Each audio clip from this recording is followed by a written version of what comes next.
The Galactic Concord station floated in the darkness of space like a giant metal flower. It orbited a dying star, far from any empire's territory. This was neutral ground, sacred ground. Here, the leaders of 4,000 species gathered every cycle to talk, trade, and pretend they did not hate each other. Sergeant Cole stood perfectly still. His hands were clasped behind his back. His eyes moved slowly across the massive hall, watching everything, seeing everyone. He wore the simple black uniform of Earth's military, and he carried no visible weapon. To the aliens around him, he looked small, weak, harmless. This was exactly what wanted them to think. He stood behind Ambassador, Earth's representative to the Galactic Council. She was a tall woman with silver hair and sharp eyes. She had spent 30 years in diplomacy, and she knew how to smile at creatures who wanted her dead. Right now, she was smiling at a lot of them. Earth had joined the galactic community only 15 years ago. To the ancient empires around them, humans were children, newcomers, nobody important. Some species welcomed them, most ignored them. A few hated them for reasons humans did not fully understand. They hated them most of all. Watched Commander from across the hall. The warlord was impossible to miss. He stood 8 feet tall, covered in dark green scales that shimmered under the station's lights. His eyes were yellow with black slits, like a snake. His mouth was full of teeth designed for tearing flesh. 4 arms hung at his sides, each one ending in claws that could cut through metal. Was talking to a group of smaller aliens, representatives from species his empire had conquered. They listened to him with their heads bowed. They laughed when he laughed. They agreed with everything he said. They were afraid of him, and he enjoyed their fear. The empire controlled 12 star systems. They had conquered them through war, through blood, through terror. In their culture, strength was everything. The strong ruled, the weak served. There was no middle ground. Believed humans were weak. He had said so publicly many times during the summit. He called them soft creatures and prey animals. He mocked their small bodies, their lack of claws, their dull teeth. He laughed at a planet called Earth that most species had never heard of. What did not know, what most aliens did not bother to learn, was the truth about Earth. Earth was classified as a Category 12 death world. This classification existed in the galactic database, buried in files that nobody read. It meant that Earth was one of the most dangerous planets in the known galaxy. The gravity was crushing by galactic standards. The atmosphere was filled with oxygen at levels that would poison most species. The weather was violent and unpredictable, and the planet was crawling with predators. Humans had not just survived on this world. They had conquered it. They had hunted its predators to extinction. They had tamed its wild places. They had spread across every continent, every climate, from frozen wastelands to burning deserts. They had done this without claws, without scales, without venom or armor or any natural weapon. They had done it with their minds, with their tools, with their endless, terrifying patience, and with their capacity for violence. But nobody at the summit knew this. Nobody cared.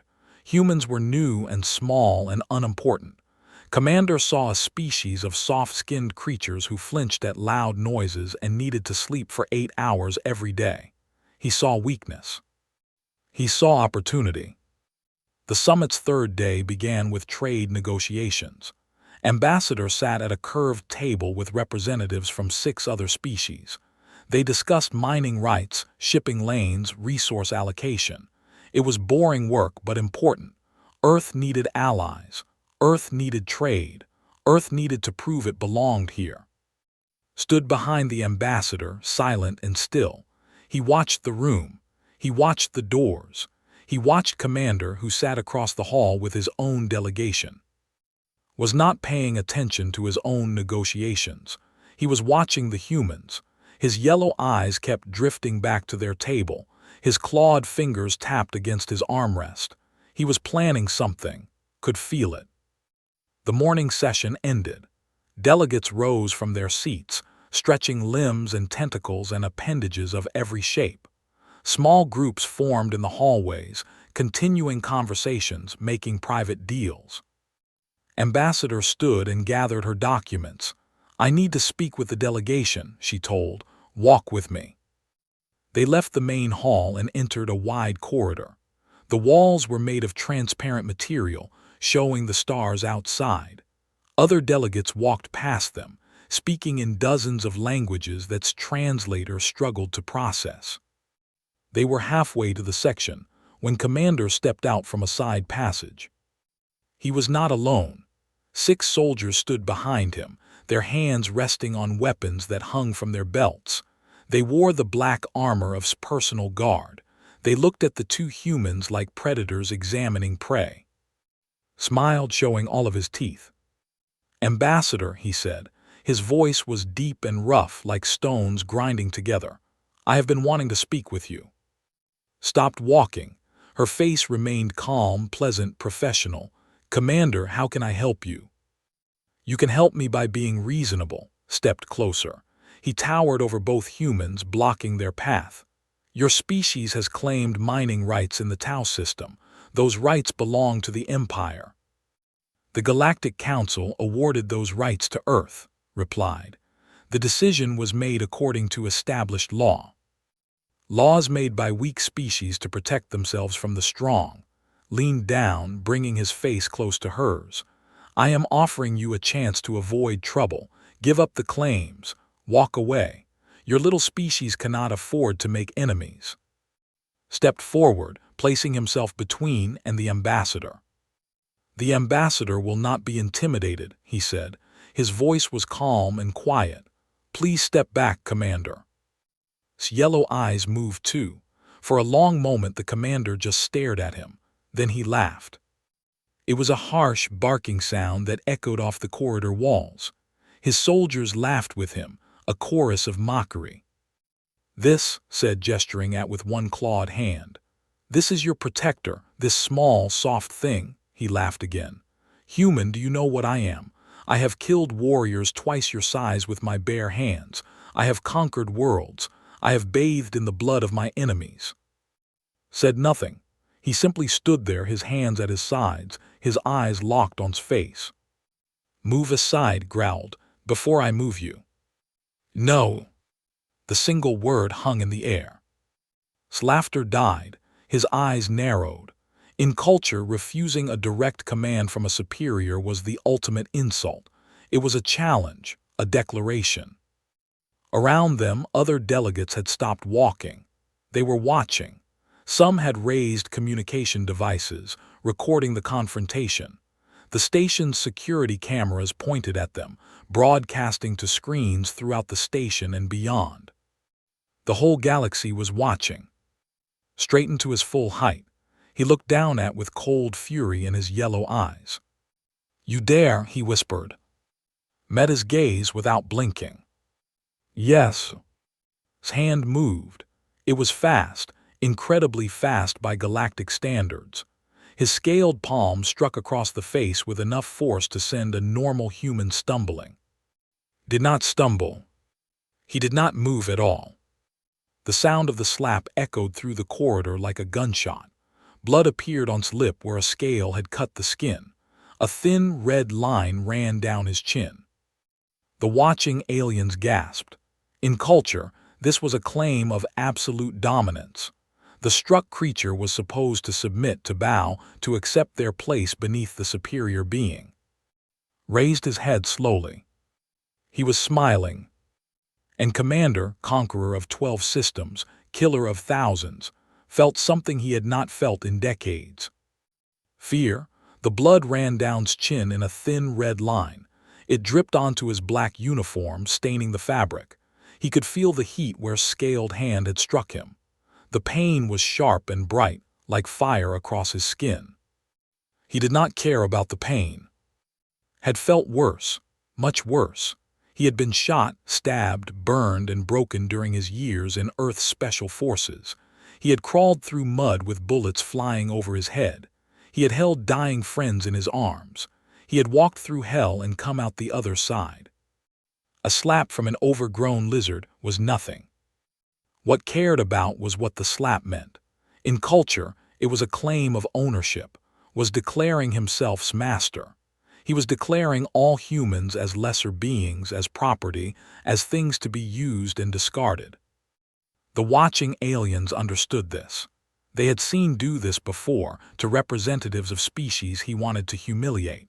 The struck creature always submitted, always bowed, always accepted their place in the natural order. Humans were not like other species. Raised his head and looked into his yellow eyes. The commander was waiting for submission. He was waiting for fear. He was waiting for the small, soft human to drop to his knees and beg for mercy. Instead, smiled. It was not a friendly smile. It was not a diplomatic smile. It was the smile of something old and dangerous, something that had climbed its way to the top of a food chain through millions of years of violence. It was the smile of a predator. His confidence flickered. Something cold moved through his stomach, something he did not recognize at first. It took him a moment to understand what he was feeling. It was fear, pure primal fear. His species had bred out most of their fear response thousands of years ago. They had engineered themselves to be brave, to be aggressive, to never back down. But deep in his brain, in the oldest parts that remembered what it was like to be hunted, alarm bells were ringing. Something was wrong. Moved. To the aliens watching, what happened next was too fast to follow. Their eyes could not track it. Their minds could not process it. One moment was standing still with blood on his chin. The next moment, Commander's head was falling. But experienced those 5 seconds in perfect clarity. In the first second, his hand moved to his belt. His fingers closed around the handle of his blade. It was standard military issue, designed for combat in environments where energy weapons might fail. The blade was made of molecules arranged in a pattern that could cut through almost anything. In the second the blade cleared its sheath. His arm was already swinging upward, powered by muscles that had grown strong under Earth's crushing gravity. His body moved with the efficiency of a machine, every motion precise, every movement calculated. In the third second, the blade met its personal shield. The shield was designed to stop energy beams and plasma bolts. It was not designed to stop physical objects moving at high velocity. The blade passed through the shield like it was not there. In the fourth second, the blade cut through scales, muscle, and bone. Anatomy was tough by galactic standards. Their scales could turn aside claws and teeth. Their bones were dense and strong. None of it mattered. The molecular blade was sharper than anything in nature, and its arm was stronger than had ever imagined possible. In the fifth second, Commander's head separated from his body. The head fell slowly, turning in the air. His yellow eyes were still open, still alive, still aware. His brain would continue to function for a few more seconds, long enough for him to understand what had happened, long enough for him to feel the shock and the terror and the disbelief. Then the head hit the floor. It rolled twice and stopped, face up, staring at the ceiling with dead eyes. The body remained standing for a moment, as if it did not know it was dead. Then it collapsed, falling forward in a heap of scales and armor and suddenly useless muscle. Blood, thick and dark green, poured from the severed neck and spread across the polished floor. The corridor was completely silent. Flicked his blade, sending drops of green blood spattering against the wall. Then he slid the weapon back into its sheath with a soft click. He stood over his body like a statue, calm and still, as if he had done nothing more interesting than swat a fly. The silence lasted for 3 heartbeats. Then the corridor exploded into chaos. Aliens screamed in a dozen languages. Delegates ran in all directions, pushing and shoving to get away from the scene. Some fell to the ground and crawled. Others pressed themselves against the walls, trying to make themselves small. Soldiers stared at their commander's body with wide eyes. Their hands went to their weapons, but they did not draw them. They could not seem to move. They could not seem to think. They had just watched the most powerful warrior in their empire die in less than 5 seconds. They had watched a small, soft, clawless creature cut through him like paper. Their universe had just shattered. Ambassador stepped forward, moving around to face the chaos. Her voice cut through the screaming like a blade of its own. "Everyone remain calm," she commanded. Sergeant Cole acted in accordance with Earth military protocol. Commander initiated physical assault against a human soldier. This was lawful self-defense under Galactic Concord regulations. Her words did not stop the panic, but they reached the recording devices. They reached the cameras. They reached the billions of beings watching across the galaxy. The broadcast had not been cut. Station protocols prevented censorship during diplomatic sessions. Every species, every empire, every world with access to the Concord's network was watching. They had seen Commander slap a human. They had seen the human smile. They had seen 5 seconds of movement too fast to follow. And they had seen the most feared warlord in 12 systems lose his head. The soldiers finally recovered enough to react. Sub-Commander, a female with dark red scales, pushed forward. Her yellow eyes were blazing with rage and fear and hatred. "Murderer," she screamed at, "you will die for this. Your whole species will die for this. I will personally burn your world to ash." Turned to look at her, just looked. His face was calm, expressionless, almost bored. "Your commander struck me," he said. His voice was quiet and level. "In human culture, that is an invitation to lethal combat. I accepted his invitation." "Lies." His hand went to her pulse pistol. "You are a coward and a murderer, and I will execute you myself." "Sub-Commander." His voice did not rise. It did not need to. Something in his tone made freeze with her hand on her weapon. "You have 1 pulse pistol," continued. "There are 7 of you. Your species' average reaction time is 0.4 seconds. Mine is 0.08. Your pistol needs 0.3 seconds to charge between shots. My blade needs 0 seconds. He tilted his head slightly, like a curious animal. "This is not a threat. It is mathematics. You can draw your weapon and die, or you can take your commander's body and leave. The choice is yours." Stared at him. Her hand trembled on her pistol. Behind her, the other soldiers were backing away slowly, their confidence destroyed. She looked down at its head, still staring up at the ceiling with dead eyes. "This is not over," she whispered. "No," agreed, "it probably is not." Gestured to her soldiers. They gathered his body and his head with shaking hands. They carried their fallen commander away without another word, leaving a trail of green blood behind them. Watched them go, then he turned to Ambassador. "I apologize for the mess, Ambassador." Looked at the blood on the floor, the terrified delegates pressing against the walls, the recording devices that had captured everything. "Sergeant," she said slowly, "I think the mess is just beginning." She was right. Across the galaxy, on 10,000 worlds, billions of beings were watching the replay. They watched it again and again, slowing it down, trying to understand what they had seen. A human, a small and soft and harmless-looking creature, had killed a commander in 5 seconds. 5 seconds. The galaxy had not been paying attention to humanity. They had dismissed Earth as unimportant. They had ignored the warnings in the database, the classification of Earth as a death world.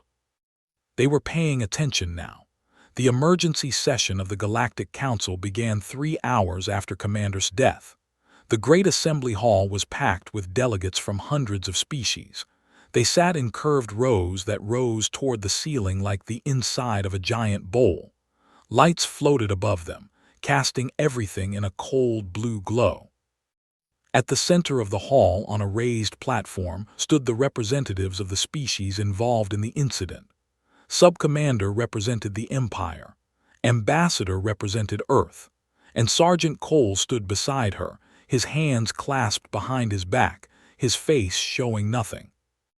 Every eye in the hall was on. The aliens looked at him differently now.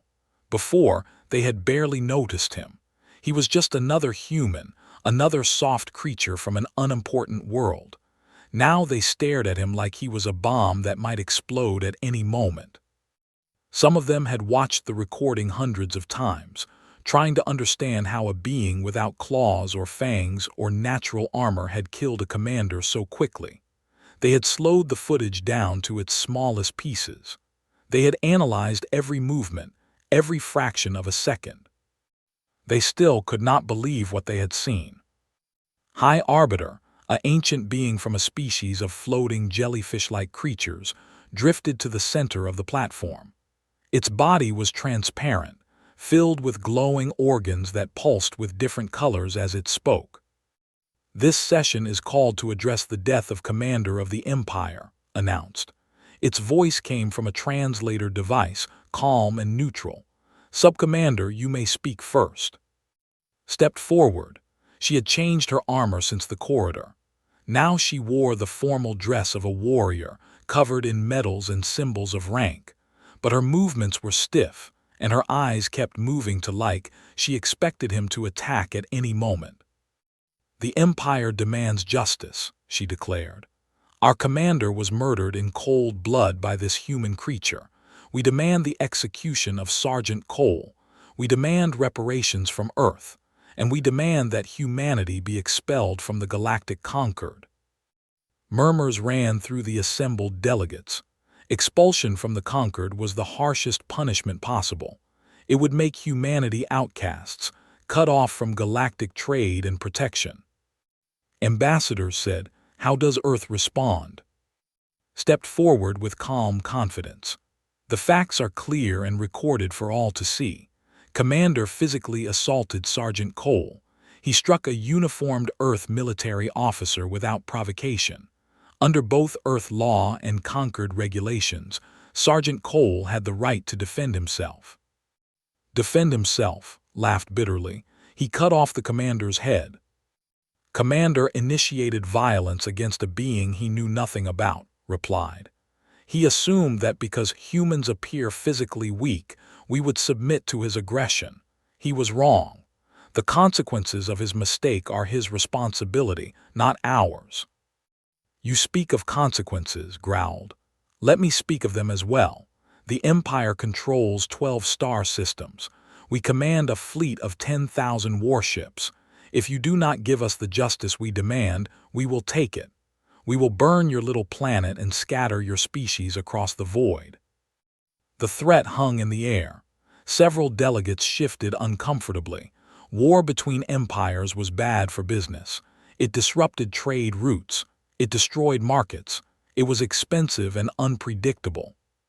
But none of them doubted that they could do what they threatened. They were one of the most powerful military forces in the galaxy.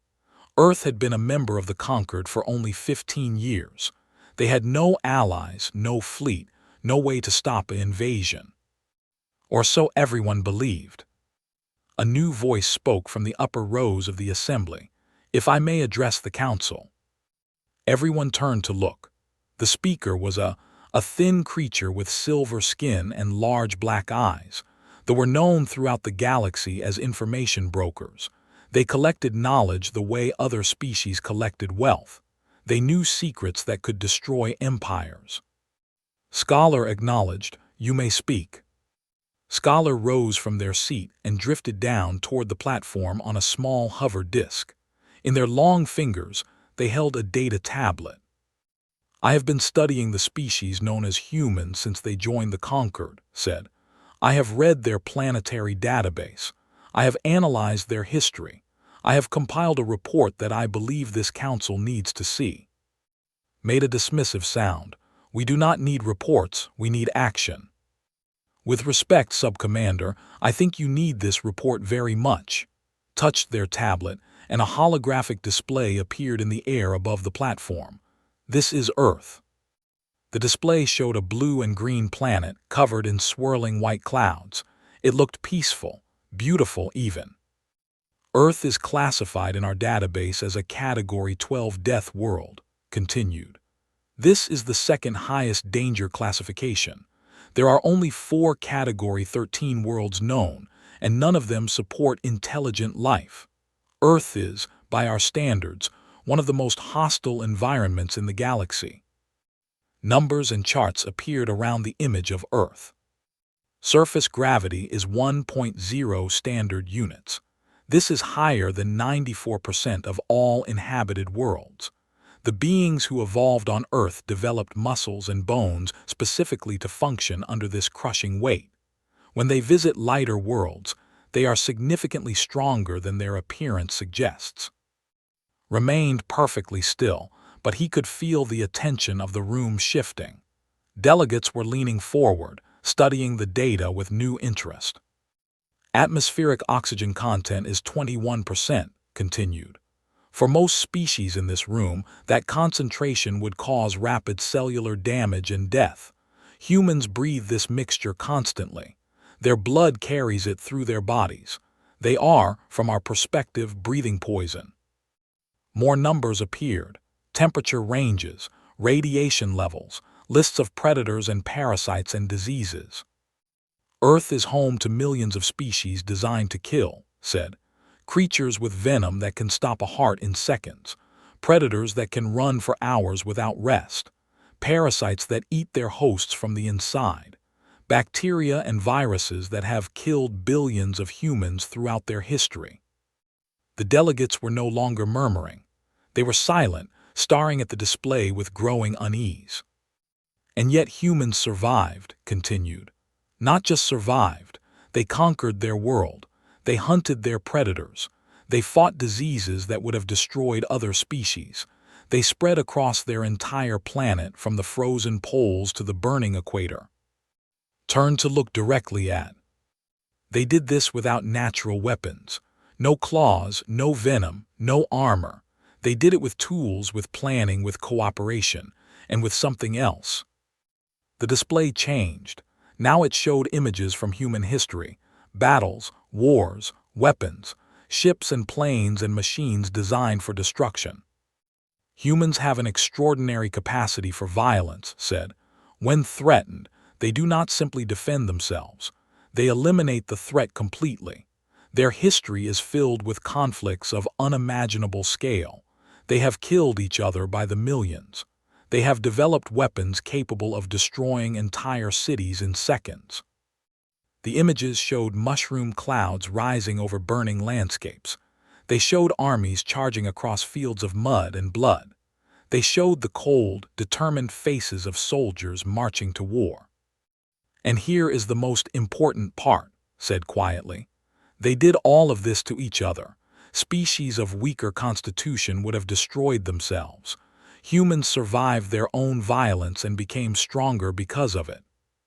Turned off the display. The hall fell into darkness for a moment before the normal lights returned.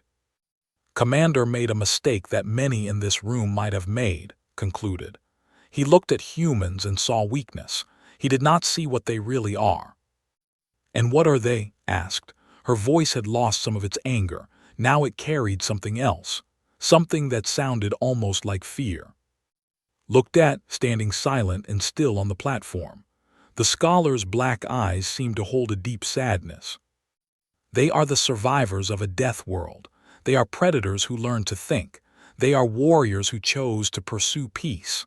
Paused, and Commander reminded one of them what it means to be a human. The hall was completely silent. Did not move. Did not react.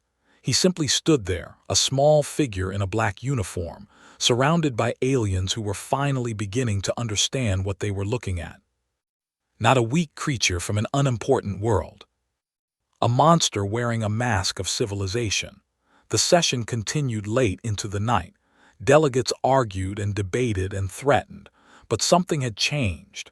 There were no longer the most feared beings in the room. Sub-Commander retreated to her private quarters after the first recess.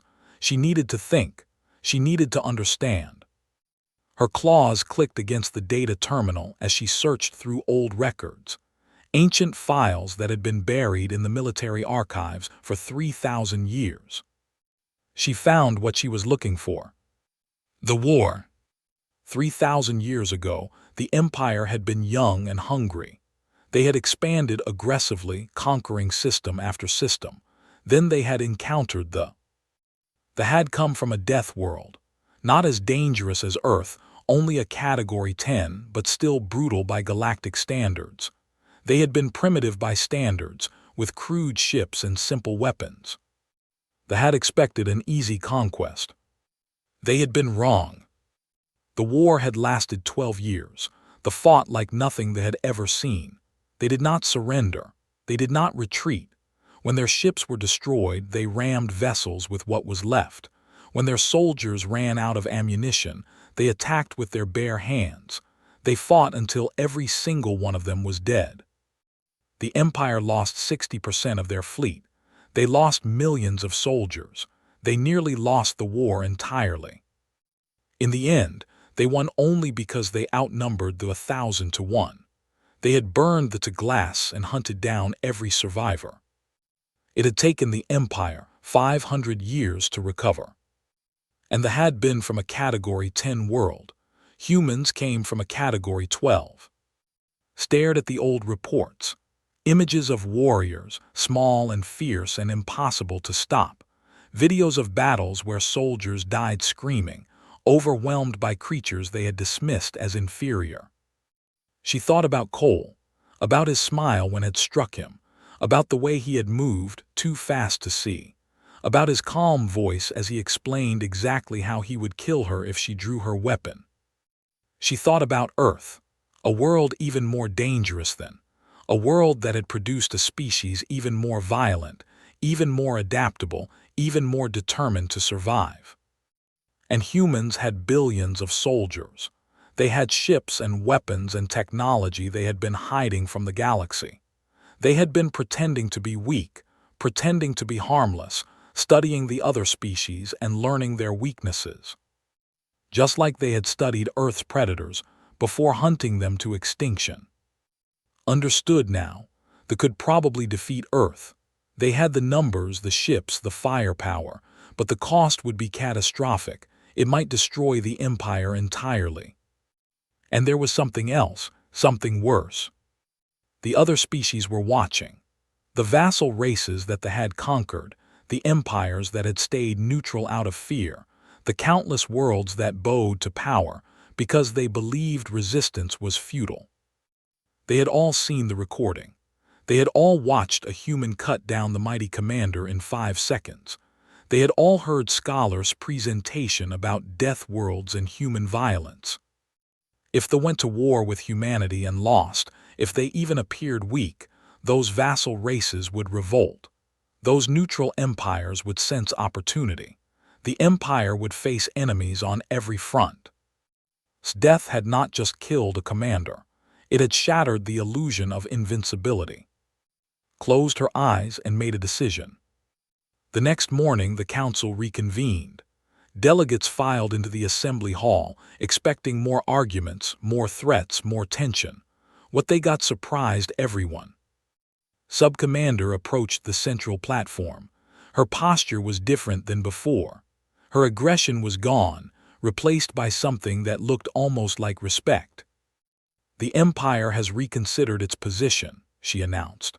The words seemed to cause her physical pain, but she continued. After reviewing the full evidence, we acknowledge that Commander initiated the confrontation. His actions violated conquered protocol. The human soldier responded within the bounds of legitimate self-defense. Gasps echoed through the hall. Delegates looked at each other in confusion. This was not the way. They never backed down. They never admitted fault. We withdraw our demands for execution and reparations, continued. Her voice was flat, controlled. We request only that the commander's body be returned to his family with appropriate honors. This matter is closed. High Arbiter floated forward. The Council acknowledges the Empire's statement. Ambassador, does Earth accept this resolution? Nodded slowly. Earth accepts. We will return Commander's remains with full military honors. We hope this incident can lead to better understanding between our species. Then the matter is settled, declared. This session is adjourned. The delegates began to disperse, but the conversations that filled the hall were unlike any that had been heard before. Everyone was talking about humans, about death worlds, about what they had seen and what it meant. Ambassador walked through the crowds with beside her. Aliens moved out of their way, creating a clear path wherever they went. Some bowed their heads in greeting. Others simply stared. They are afraid of us now, said quietly. Yes, agreed. Is that what we wanted? Thought about the question as they walked. He had spent his whole career as a soldier. He understood fear. He understood what it did to people, how it could prevent conflict or cause it. Fear is better than contempt, he finally said. Attacked me because he thought we were beneath him. He thought there would be no consequences. Now they know there are consequences. Some of them will try to destroy us before we become too powerful to stop. Some of them will, others will want to be our friends. Fear can work both ways. They reached a quiet corridor away from the crowds. Through the transparent walls, stars burned in the darkness of space. Stopped and looked out at them. Scholar's presentation, she said, was it accurate? Mostly. They got some details wrong. Human reaction time varies more than they suggested. Our average is closer to 0.15 seconds, not 0.08. Turn to look at him, but yours is 0.08. Mine is faster, special forces training, genetic selection, cybernetic enhancement, shrugged slightly. I am not typical. How many humans are like you? Not many, but enough. They stood in silence for a moment, watching the stars. What happens now? Asked. Now we wait. They will go home and lick their wounds. Some of their vassal species will see weakness and rebel. The Empire will have to spend resources keeping them in line. They will not have the ability to threaten us for a long time. And the other species? They will come to us, trade agreements, military alliances. Everyone wants to be friends with the most dangerous creature in the room. Paused. That is how humans survived on Earth. We were not the strongest or the fastest, but we were the most dangerous, and the other predators learned to stay away. Nodded slowly. I hoped we could be different here. I hoped we could be part of the galactic community without showing them what we really are. We can still be different. We can still choose peace. But they need to know what it costs us to make that choice. They need to understand what we are holding back. A group of aliens passed by the corridor entrance. They saw and hurried away, their movements nervous and quick. They see a monster now, said sadly. Watch them go. His face was calm, but something moved behind his eyes, something old and tired and heavy. They see the truth, he said. We are monsters. Every human carries the capacity for violence that would horrify these species. We just learned to control it. We learned to build civilizations instead of destroying them. We learned to create instead of kill. He turned to face. That is what makes us truly dangerous, not our strength or our speed or our weapons. It is the fact that we could destroy everything around us and we choose not to. Every day, every moment, we make that choice. And if someone threatens that choice, smiled, it was a sad smile but also proud. Then they learn what happens when monsters stop being gentle. 6 months passed. The galaxy had changed in ways that nobody had expected. The ripples from that 5-second moment in a corridor had spread outward like waves from a stone thrown into still water. The Empire was burning. Not literally, though some worlds had seen flames. The vassal species that they had conquered over centuries were rising up. They had watched the recording of death thousands of times. They had seen the fear in its eyes when she backed down from a single human. If one human could do that, they reasoned, then maybe they were not as invincible as everyone believed. Maybe resistance was not futile after all. The rebellion started on Minor, a mining world near the edge of space. The native species, Small insect-like creatures who had been enslaved for generations attacked their overseers with tools and rocks and their own bodies. They died by the thousands, but they did not stop. Other worlds followed, then whole systems. The military, stretched thin across 12 star systems, could not be everywhere at once. They crushed one rebellion only to find two more starting behind them. Sub-Commander, now promoted to Commander after his death, spent her days fighting fires that would not go out. She understood what was happening. The image of power had cracked, and once an image cracked, it could never be fully repaired. She sent a message to Earth through secret channels. Not a threat, but a request. A plea really, though she would never admit it. "Help us restore order," she wrote. "In exchange, we will give you whatever you want." Earth's response was polite but firm. They would not help them maintain their empire of slavery. However, they would accept refugees from the rebellion. They would provide humanitarian aid to affected worlds. They would work toward a peaceful resolution. It was not the answer wanted, but she was not surprised. Humans, she had learned, had strange ideas about freedom and dignity. They did not keep slaves. They did not conquer for the sake of conquest. They were monsters, yes, but monsters with principles. She did not understand them at all. While the empire crumbled, Earth's position in the galaxy improved dramatically. Trade delegations arrived daily, offering partnerships and agreements that would have been unthinkable a year ago. Military alliances were proposed by species who had never shown interest in humans before. Everyone wanted to be friends with the Death. Some species were more direct about their intentions. The Collective, a group of warrior cultures from the Galactic Rim, sent representatives to Earth with a simple offer. They would give humans access to their territory, their technology, their resources. In exchange, they wanted human soldiers to fight in their wars. "Your warriors are the finest we have ever seen," the ambassador said. "One human is worth 100 of any other species. Together, we could conquer half the galaxy." Earth refused, politely but firmly. Other offers followed: assassination contracts, mercenary work, requests to train alien soldiers in human combat techniques. Earth refused them all. This confused many species. Humans had proven they could be the most dangerous beings in the galaxy. Why would they not use that power? Why would they hold back? The scholar wrote a paper attempting to explain it. The paper was titled "The Paradox of Human Restraint," and it became the most widely read document in galactic history. "Humans are not peaceful because they are weak," wrote. "They are peaceful because they are strong. They have seen what their violence can do. They have looked into the abyss of their own nature and been horrified by what they saw. They choose peace not out of inability, but out of wisdom. This is what makes them unique among the species of the galaxy."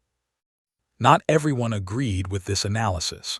Some believed humans were simply waiting, building their strength, preparing for a war of conquest that would make them look like amateurs. These species watched Earth carefully, looking for signs of aggression. They found none. Humans continued to trade peacefully. They continued to accept refugees. They continued to offer help to worlds in need. It was unnerving. On a transport ship heading back to Earth, Sergeant Cole stood alone on an observation deck. Stars filled the window in front of him, countless points of light in the endless darkness. He had been ordered home for evaluation, standard procedure after a lethal incident. He would spend a few weeks talking to psychologists, filling out reports, explaining his actions to people who had never held a weapon. He did not mind. He understood why it was necessary. Humans had learned long ago that warriors needed to be watched carefully. The same capacity for violence that made them effective in combat could make them dangerous in peace. Rules and checks and oversight were necessary to keep that violence contained. It was part of being human, accepting the monster within while refusing to let it control you. The door behind him opened. Ambassador walked in, her footsteps soft on the metal floor. I thought I might find you here, she said. Did not turn around. I like watching the stars. They remind me how small everything is. Came to stand beside him. Together, they looked out at the galaxy. The council ruled in our favor, she said. Official verdict came in an hour ago. Self-defense, no sanctions, no restrictions on human movement or activity. I expected that. They have requested formal diplomatic relations with Earth. They want to negotiate a non-aggression pact. This made smile slightly. 6 months ago they wanted to burn our world. Now they want to be friends. That is how the galaxy works. The strong are respected. The weak are exploited. Paused. I used to think we could change that. I used to think humans could show the galaxy a different way. We are. By cutting off heads. Finally turned to look at her. His face was calm, but his eyes held something deep and complicated. Sadness, maybe, or wisdom, or both. I did not want to kill, he said. I would have preferred to talk, to negotiate, to find a peaceful solution. But he did not give me that choice. He saw my restraint as weakness and tried to exploit it. And now the galaxy knows that our restraint is a choice, not a limitation. They know that we can be monsters when we need to be. And because they know that, they will treat us with respect. They will negotiate instead of attack. They will talk instead of threaten. He looked back at the stars. Death will save millions of lives, maybe billions. Because of what happened in that corridor, wars will not be fought, species will not be enslaved, worlds will not be burned.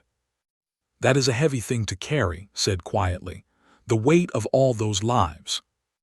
Yes, but humans have been carrying heavy things for a long time. It is what we do. They stood in silence for a while, watching the stars drift past. The galaxy sees us differently now, said. They see monsters.